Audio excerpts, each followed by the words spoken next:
Hey everyone, welcome back to TNB Academy, your go-to destination for everything about ISO standards and business excellence. Today we are diving deep into a hot question that entrepreneurs, managers and startups often ask. Do you really need ISO to succeed? Let's be real. ISO certifications are everywhere. Some companies flaunt them like badges of honor. Others say they are just paperwork. So what is the truth? Stay with me for the next few minutes because we are breaking it all down. Myths versus reality, benefits versus cost, and most importantly, if you need it or not. Let's get started. What is ISO really? Let's begin with the basics. What does ISO really mean? ISO stands for the International Organization for Standardization. It is not a product or a license. It is a global body that develops voluntary international standards that businesses can follow. But ISO itself doesn't certify anyone. Certification is done by third-party bodies based on ISO standards like ISO 9001 for quality, ISO 14001 for environment, ISO 27001 for information security, ISO 22000 for food safety, ISO 45001 for occupational health and safety. Now here is a question for you. Do standards guarantee success or do they just help? Let's explore the big benefits of ISO.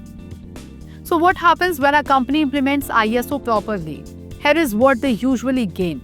Better processes. ISO forces you to document, streamline and control your processes that alone boost efficiency. Global trust. ISO certifications are internationally recognized. They build instant trust with partners, suppliers, and customers. Risk management, especially with the standards like ISO 27001 or 22301, ISO helps anticipate and manage risk. Market access.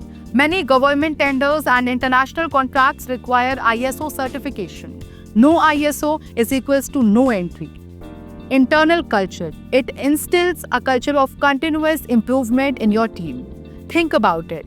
Companies like Toyota, Infosys, and Unilever didn't just adopt ISO because it looks good. They adopted it because it helped them scale sustainability. The cost of ISO. Let's talk money. Because let's be honest, nothing is free. Getting ISO certified usually involves consultant fees, that is 30,000 to 5 lakhs, depending on complexity. Internal changes and training, surveillance audits, renewal fees every year. So yes, ISO is an investment. But the question is, does the return justify the cost? Let's dive deeper. Does ISO guarantee success? Here is $1 million truth. ISO does not guarantee success, but it definitely increases your chances. Think of it like fitness. Buying gym equipment doesn't give you a six-pack. Using it consistently does. Similarly, ISO is a framework. What you do with it defines your success. Also, ISO doesn't replace strategy, marketing, innovation, or leadership. It supports them. So if your business has other issues, ISO won't be a magic fix. Do customers really care? Some say our customers never ask for ISO, so why bother? That is a fair question. But here is the thing, customers may not ask for ISO, but they care about quality, timely delivery, privacy, ethical practices. Guess what? ISO standards address all of these. So while they may not say give me ISO 9001, they will say I want consistent quality and zero delays. ISO helps you deliver that consistently. Also, B2B clients, especially abroad, do check for ISO. So if you want to scale, it is almost a necessity. Alternatives to ISO. Not ready for ISO yet? No worries. Here are a few lighter options. Internal SOPs. Start documenting your processes. That is step 1. Kaizen or leap practices. They improve efficiency just like ISO. Industry-specific guidelines. For example, GMP in pharma, HACCP in food. These are lighter than ISO but useful. But remember, these are stepping stones, not substitutes. Eventually, ISO gives you the global edge. Who actually needs ISO? Let's do a quick self-check. You might need ISO if you want to scale your business globally. You deal with regulated industries, you face increasing customer complaints, your internal processes feel chaotic, You want to build long-term client trust. ISO is a tool, not a trophy.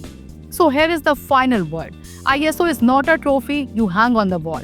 It is a tool you use daily. Use it right and it becomes a growth engine. Use it wrong and it is just an expensive piece of paper. So do you need ISO to succeed? Not always, but if used well, it can multiply your chances of success.